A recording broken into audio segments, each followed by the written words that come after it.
नमस्कार, मी पंजाब डक महाराष्ट्रातल्या सर्व शेतकऱ्याला सांगू इच्छितो की आणि राज्यात सध्यामध्ये आज पश्चिम महाराष्ट्र, मराठवाडा आणि उत्तर महाराष्ट्र आणि कोकणपट्टी घाटमाटा परिसरामध्ये विखुरलेल्या स्वरूपाचा आज देखील बऱ्याच ठिकाणी पूर्व मोसमी जोरदार पाऊस पडणार आहे आणि याच्यामध्ये काही ठिकाणी गारपीट देखील होणार आहे म्हणून हे अंदाज शेतकऱ्यांनी लक्षात घ्यायचा।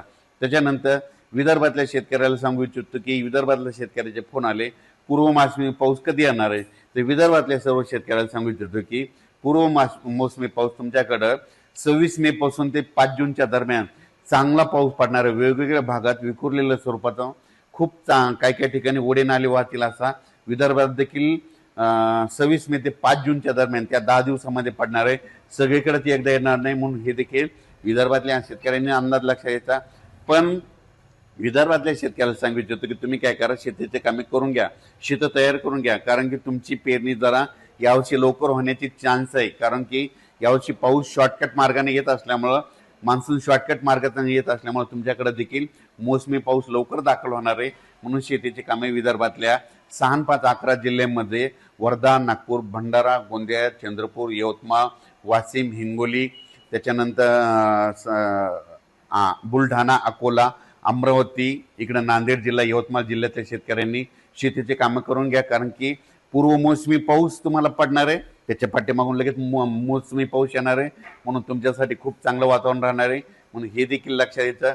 परभणी जिल्ह्यातल्या शेतकऱ्यांनी देखील शेतीची कामे करून घ्यायची, कारण की परभणी जिल्ह्यात देखील काय होणार आहे, म्हणजे मराठवाड्यात देखील काय होणार, मराठवाड्यात देखील तुम्हाला सांगतो परभणी जिल्हा झालं, लातूर जिल्हा झालं, बीड जिल्हा झालं, धाराशिव जिल्हा झालं, ह्या पट्ट्यामध्ये काय होणार, पूर्व मोसमी पाऊस काय होणार आहे, अगोदर थोडा जास्त पडत असल्यामुळे काही भागामध्ये जास्त पडणार आहे। पण मराठवाड्यातल्या शेतकऱ्यांनी तुम्ही काय करायचं, अचानक कंप्लीट आपल्याला पाऊस येण्यासाठी 12 दिवस शिल्लक राहणार आहे, 5-7 जूनला पाऊस येणार आहे म्हणून हा अंदाज लक्षात घ्यायचा।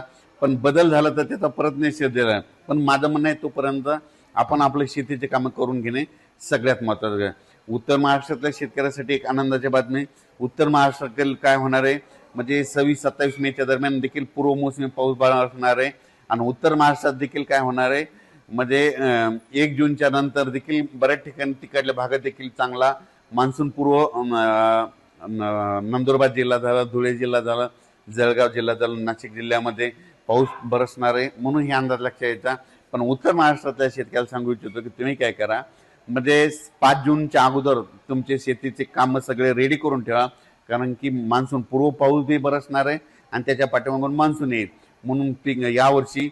पण सर्व शेतकऱ्याला सांगू इच्छितो की शेतीमध्ये पेरणी करत असताना, लागवडी करत असताना स्वतःचा निर्णय स्वतः घ्यायचा। जमिनीमध्ये ईदभर ओल गेल्याच्या नंतर तुम्ही पेरणीचा निर्णय घेऊ शकता। 4 बोट गेलं तर तुम्ही पेरणीचं पाणी पेरणीचा निर्णय घेणं हे तुम्ही तुमचं स्वतःचं ठरवायचं, आमच्या जबाबदारी नाही। तुम्ही तुमचा पेरणीचा निर्णय घ्या, आम्ही फक्त पाऊस सांगणार, पेरणी करायची की नाही करायची हे सगळं तुमच्या हातात राहील म्हणून हे देखील सर्व शेतकऱ्यांनी लक्षात घ्यायचं।